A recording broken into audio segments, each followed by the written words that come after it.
udah berapa kali overdosis, satu ketika ini yang paling parah dalam kehidupan gue, Pak. Sebenarnya kata teman-teman udah mati. Oke. Jadi udah nggak ada, udah badan udah biru. Yap. Nah, gue doa terus, gue Tuhan kasih gue kesempatan. Dan gue posisi itu udah, kalau yang gue alami, gue merasakan gue udah dibawa di alam roh.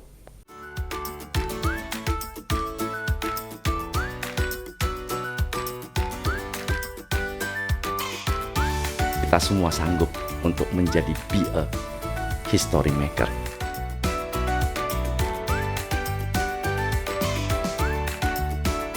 Ketemu kembali di acara podcast Be a History Maker, pembuat sejarah.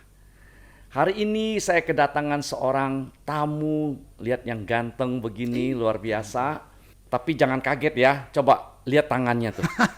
Ya, Bang Excel ini, Bro Excel ini, bahwa dia sempat OD mati suri karena kelakuannya, tapi sekarang hidupnya berubah. Amin. Mungkin boleh cerita dikit, Cerita Bro. yang mananya, Pak? Ah, Yang mati suri. masa lalu hidupmu seperti apa? Bahkan mungkin pernah masuk penjara kalau nggak salah. Sering. Bukan pernah, sering. Dari SD udah sering dijemput dari, bukan SD sih, SMP dulu udah sering-sering dijemput polisi di sekolah. SMP itu. Oh. Saya nato badan, Pak, kelas 1 SMP. Oke. Sebenarnya nggak ada masalah sih soal masalah tato. Enggak, maksudnya kan Ya, di kampung itu udah kelihatan memang udah masih SMP kelas 1 udah punya tato kan udah. Oke. Terus ngobat mulai?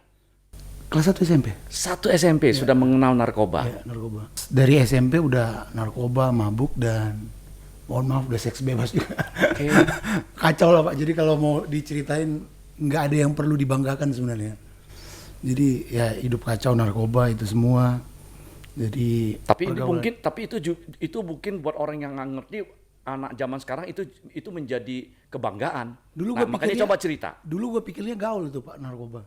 Jadi dengan gue pakai narkoba, gue kayak jangkis banget di sekolah gitu ya. Oke. Nah, dengan gaya hidup itu ya. Iya, jadi ya teman-teman pada dekat semua. Tapi ya dulu kan dampaknya kan belum berasa dulu kan. Dampaknya belum berasa. Jadi ya Evan aja dulu. Jadi sangat mencintai narkoba dulu. Oke. Jadi Karena nggak ada tanggung jawab waktu itu mungkin ya. Belum ada juga. Ya. Terus sampai itu di Manado kan dulu. Oke. Sampai ke Jakarta ya, sampai ya namanya juga Jakarta, narkoba itu lebih terbuka dan lebih gampang dicari daripada kita di Manado dulu kan. Jadi makin parah akhirnya. Overdosis udah berkali-kali dari Manado, udah berapa kali overdosis, sampai Jakarta berapa kali juga overdosis. Sampai seperti apa tuh overdosisnya tuh? Sampai geletak, sampai nggak sadar ya, atau gimana? Iya kayak gitu. Memang sampai dibawa ke rumah sakit atau gimana? Nggak sempat sih di rumah sakit, tapi ya karena teman-teman ada yang bisa nanggulangi gitu. Oke, karena saking banyaknya seringnya jadi ngerti lah. Jadi biasanya kalau kayak gitu udah tahu tanggulanginya kayak gimana kalau seperti itu. Oke. Udah nggak perlu bawa ke dokternya, karena kalau bawa rumah sakit bisa berurusan polisi kan. Oh iya. Iya kan, jadi paranoid juga. Ya. Udah berapa kali overdosis, satu ketika ini yang paling parah dalam kehidupan gue, Pak. Sebenarnya kata teman-teman udah mati. Oke. Jadi udah nggak ada, udah badan udah biru. Yap. Ya. Yep. Dan gue posisi itu udah, kalau yang gue alami, gue merasakan gue udah dibawa di alam roh. Oke. Jadi udah lepas. Jadi gue udah lihat tubuh gue, Pak. Oh, jadi terbang dari atas. Bukan terbang, Pak. Ya maksudnya ngeliat gitu deh. Ceritanya gini, Pak. Jadi waktu gue kan blank gitu, tiba-tiba kayak pindah dunia. Jadi kayak gini, kayak peng. Jadi kayak TV diganti. Oke. Terus. Nah, terus badan mulai kestrum semua. Tapi udah mulai lemes. Badan udah mulai kestrum. Jadi badan kestrum, terus numpuk strumnya di sini. Nah, itu terus gue kayak ditarik gitu ke belakang itu. Terus gue lihat tuh, gue tinggalin tubuh. Iya, sempat maksudnya ngelihat. Iya, keluar dari belakang. Tuh si Excel tuh di bawah. Jadi, wow. Nah itu nggak tahu halusinasi gue, tapi gue rasa itu di alam roh gue ya. Karena posisi nyatanya gue udah nggak sadar. Teman-teman pada udah nangis semua. Berapa lama tuh? 15 menit. Nah di situ gue teriak tuh Tuhan, ampun Tuhan, udah. Tapi ada bisikan-bisikan, ada suara-suara jelas banget, udah telat, udah mati, gitu kan. Udah nggak ada harapan lagi. Tetap aja gue minta ampun Tuhan. Setidaknya jangan di neraka, di luar. Nah, yang penting nggak di sorga pun nggak apa-apa, tapi jangan neraka gue ketakutan gitu kan. Jadi gue merasakan tuh gelap semua kan, gelap. Tapi gue merasakan di samping gue banyak orang kayak desak-desakan gitu Pak. Pada teriak ampun Tuhan tolong semua. Tapi posisinya gelap. Kalau gue tutup mata ini kan masih bisa ada kayak cahaya gitu. Tapi ini memang gelap semua. total. Gelap total. Nah gue doa terus, gue Tuhan kasih gue kesempatan. Tapi ada terus bisikan yang bilang nggak ada lagi. Tapi gue berharap masih nggak apa-apa, gue nggak masuk surga, yang penting jangan neraka. Nah tiba-tiba ada titik putih tuh Pak. Kan ini dari gelap semua, tiba-tiba ada titik putih mendekat gue. Di dalam pikiran gue itu gue pikir, nah gue kayaknya ke surga gitu. Pikiran bodohnya gue waktu itu ya. Mendekat, semakin silau, blek, balik. Ke badan lagi. Tiba-tiba gue udah sadar, ada satu anggota juga, dia peluk gue. Ternyata udah susu beruang udah dicekokin udah sekitar 8 kali kayaknya. Cekokin di mulut gue. Nah di situ saya Muntah. muntah terus linglung. Akhirnya dari situ gue paranoid. Seperti apa? Paranoidnya jadi gue kan sebenarnya kan ngerti firman juga kan Pak, karena saya pernah dulu sempat tobat juga dan sempat dulu dari Manado ke Kalimantan dulu sebelum Jakarta sempat tobat dan sempat sekolah Alkitab, dan Jakarta hancur lagi. Jadi udah sempat pelayanan juga sebenarnya, terus hancur lagi. Nah ini jadi ada benih-benih firman dulu kan waktu di sekolah, cari Tuhan, datang ke Tuhan. Jadi gue baca Alkitab, itu di Alkitab, tulisan Alkitab itu melayang. Jadi tulisannya itu kayak keluar gitu. Wih, lempar Alkitab. Wih, apa ini? Kayak gini. Nonton film Tuhan Yesus aja. Makin takut, itu ketakutan, Pak. Jadi gue dengungan ini nggak pernah berhenti. Oh, di kuping. Nggak pernah berhenti. Terus tapi normal. Kehidupan maksudnya normal. Mungkin Bapak pernah lihat saya main musik tiba-tiba nangis. Lagi ibadah ini main musik gitu. Tiba-tiba ketakutan. Jadi saksi mata juga kan. Jadi penonton yang dikasih oleh Tuhan, saudara. Jadi sempat satu saat dia berdua datang ke gereja ibadah. Kemudian saya lihat situasinya dia lagi fly nih. Saya tahu dia fly. Tetapi justru saya bilang, naik ke atas panggung. Betul nggak? Ya, saya bilang naik pada panggung, main musik. Tuhan kasih kamu talenta, betul nggak? Iya benar. Nah, apa terus gimana tuh? Nah, yang efeknya, ya, saya izinkan kalian berdua main musik. Gue merasa penerimaan sih Pak. Penerimaan, jadi nggak di apa namanya? Kalau di tempat lain kita kan kayak udah di blacklist, Discord atau yang lain-lain. Kalau waktu di GBI Chicks ya ada penerimaan. Oke, terus apa membuat kamu? Itu membuat perubahan buat kamu? Perubahannya karena bisa mendengar firman kan, yang bisa mengubahkan. Dan merasa masih dihargai. Iya. Bahwa walaupun kamu dalam keadaan saya tahu kamu lagi mabok. Saya juga banyak orang bilang mimbar itu suci. Kenapa dikasih izinkan anak-anak ini yang lagi nge-fly begini ini? Ya justru saya bilang Tuhan Yesus saja datang ke dunia cari orang berdosa kan. Masa anak-anak ini kita harus buang? Oke, terus lanjut. Itu waktu itu lagi situasi. Kalau yang mana Pak? Yang sempet kejadian di gereja saya bilang, yuk main musik. Itu lagi paranoid juga tuh. Oh, itu belum tobat Pak. Jadi yang cerita tadi Pak, yang apa namanya? Jadi paranoidnya. Berapa lama itu? Kalau yang gue alami hampir sekitar 5 tahun baru hilang. 1,5 tahun itu yang gue bergumul banget dengan ketakutan. Oke. Gue pun mau makan kalau di meja kadang keluar bunga. Itu halusinasi gue udah separah gitu. Jadi dalam hal ini saraf udah kena banget, udah setengah Iya, jadi kalau gue berhadapan dengan orang, natap orang tiba-tiba kepalanya digede gitu, jadi kayak mau. Nah kalau gue dalam kesendirian banyak suara-suara kayak suara-suara. Terus kalau gue lagi rame, tiba-tiba nggak ada suara apa, kayak di mute gitu. Gue jadi bingung, kok nggak ada suara orang apa ngomong, tapi gue nggak dengar apa-apa. Oke. Jadi udah efek obat apa segala macam Iya, itu udah iya. nyerang sampai ke saraf seperti Iya, itu ya. udah sampai separah gitu. Oke. Nah sampai capek sih sebenarnya Pak, maksudnya aduh kok hidup kayak dulu have fun banget, pesta pora apa semua, ini kok jadi kayak orang, ya gue boleh dikatakan gue sakit waktu itu Pak. Udah kerja nggak bisa kan, udah sempat ngajar juga kan di sini dulu.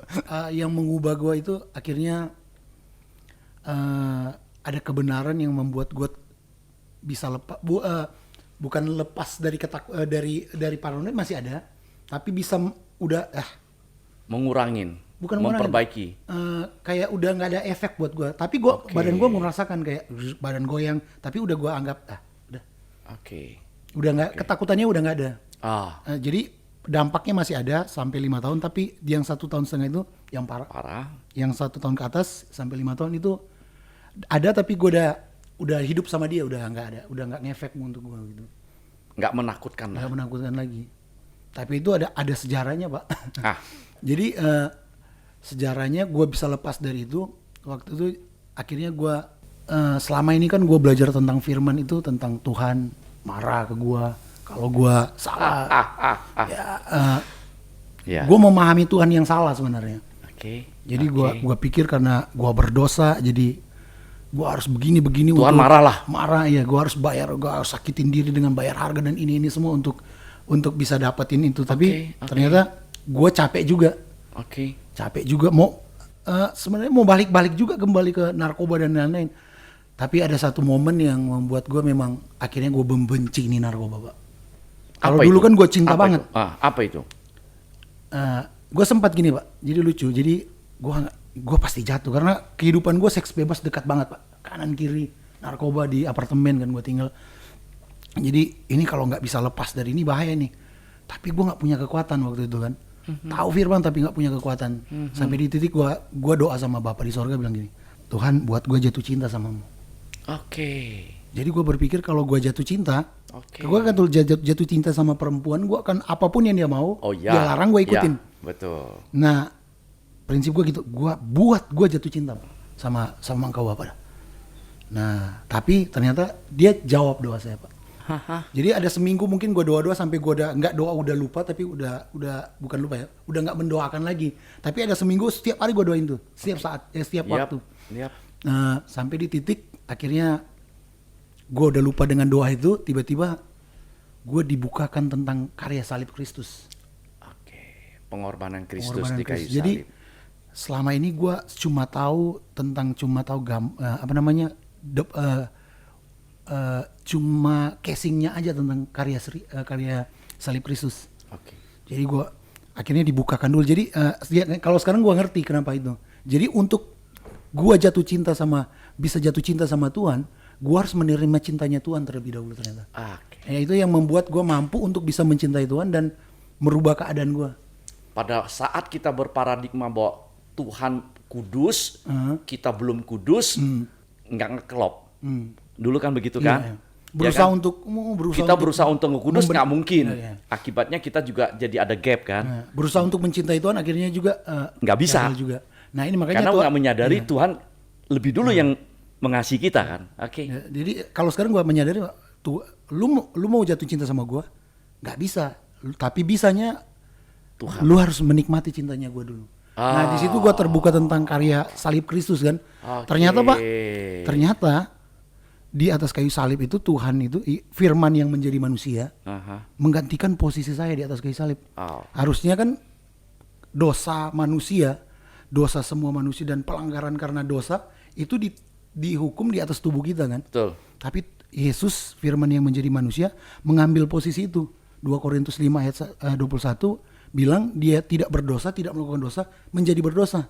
Agar apa? Yap. Memberikan kebenaran untuk kita. Betul. Jadi ada pertukaran. Jadi statusnya Yesus yang benar, yang kudus, yang hidup abadi itu diberikan kepada kita menjadi status kita. Jadi Itu yang mengubahkan kamu. iya, jadi gue pikir ini kan, gue biasanya dulu kan cuma berpikir, oh ya dia tebus dosa dia, dia ampuni dia nih. Tapi kalau gue buat jahat dia marah, gitu-gitu. Marah. Nah, tapi setelah gue lihat penebusannya itu dia menguduskan, Ibrani 10 ayat 10, menguduskan satu kali untuk selama-lamanya. Dia jadi manusia, harusnya kan dia kalau cintanya kan, maksudnya sampai dia harus turun loh, Tuhan yang di atas segala-galanya turun, merubah jadi manusia terus untuk menyelamatkan. Gue melihat pribadi gue, Pak, untuk menyelamatkan diri gue. Itu yang membuat akhirnya gue melihat cintanya Tuhan. Dan itu yang membuat gue mampu untuk mencintai Tuhan dan gue nggak mau narkoba, gue benci. Terus bagaimana perubahan itu terjadi dan bagaimana rasanya setelah menyadari kasih Tuhan? Perubahan apa yang terjadi? Ternyata narkoba yang dulu gue pikirnya enak, lebih enak dengan Tuhan. Lebih enak? Kecanduan Tuhan. Kecanduan Tuhan. Gratis, kapan gratis, saja bisa didapat, iya. di mana saja bisa didapat. Jadi dan damai ya. Iya. Jadi habis itu saya jadi suka baca buku. Buku, tapi bukan semua buku, tapi yang firman Tuhan. Buku yang ditulis firman Tuhan yang dijadikan buku rohani lah. Buku rohani gitu. Sampai sekarang udah. Gue berapa kali ditawarin narkoba, gue udah enggak. Jadi sebenarnya intinya adalah sekarang jauh lebih happy dan tidak terikat, nggak usah keluar uang. Bukan tidak terikat lagi, udah benci banget. Benci malah. Udah enak, udah lihat. Denger ya. Jadi kebalik, jadi dulu cinta banget sama narkoba itu, Pak. Memang mungkin pada waktu make rasanya enak ya. Sesaat, Pak. Sesaat ya. Dampaknya tetapi membuat kancuran. Sampai ke satu titik ternyata tadi dengar kan 5 tahun coy.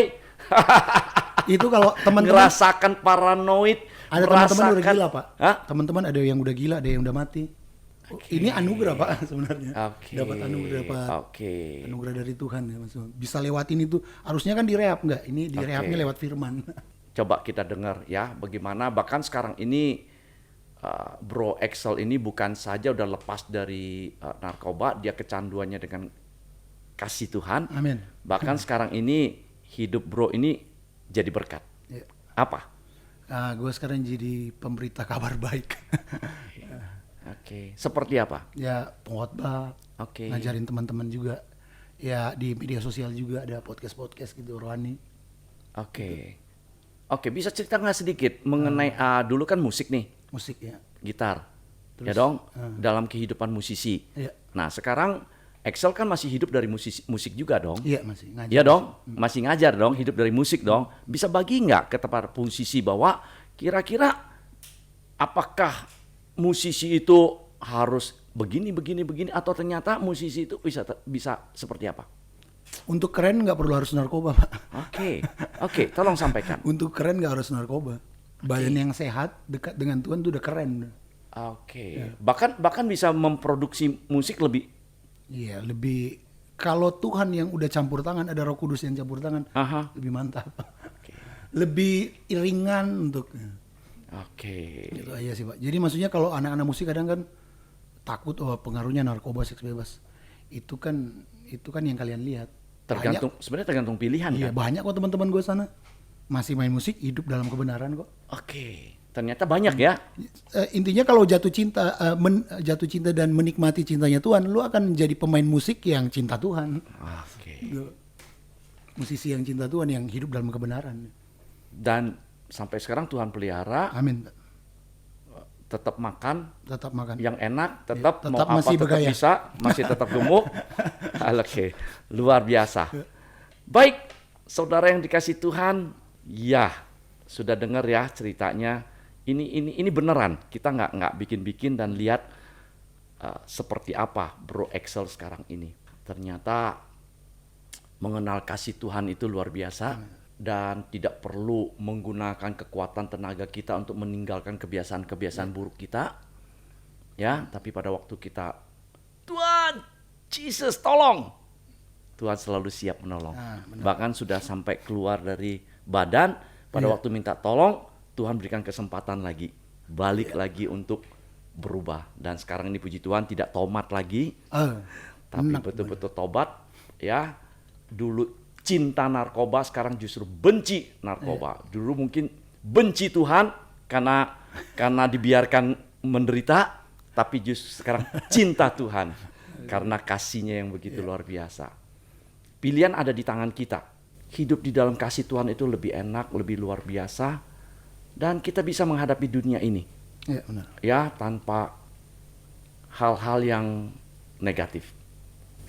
Jadi sekali lagi, saudara yang sangat amat dikasihi Tuhan, tidak kebetulan Anda mendengar cerita ini, tidak kebetulan bahwa Anda tahu bahwa ternyata ada sosok lain, Tuhan kita Yesus Kristus yang sudah berkorban, mati buat kita, dan hari ini juga ingin mengubah hidup kita semua. Amin. Bukan cuma Bro Exer yang dirubah, saya juga dulu hidupnya kacau, juga diubahkan, sekarang ada Bro Exer diubahkan, maka saya percaya semua saudara yang dikasihi Tuhan mendengar juga akan diubahkan. Amin. Dan sekarang, dulu dia ngerusak, bikin kesusahan orang lain, tapi sekarang dia membuat sejarah baru buat hidupnya. Haleluya. Betul? Amin. Membuat sejarah-sejarah baru. Be a history maker.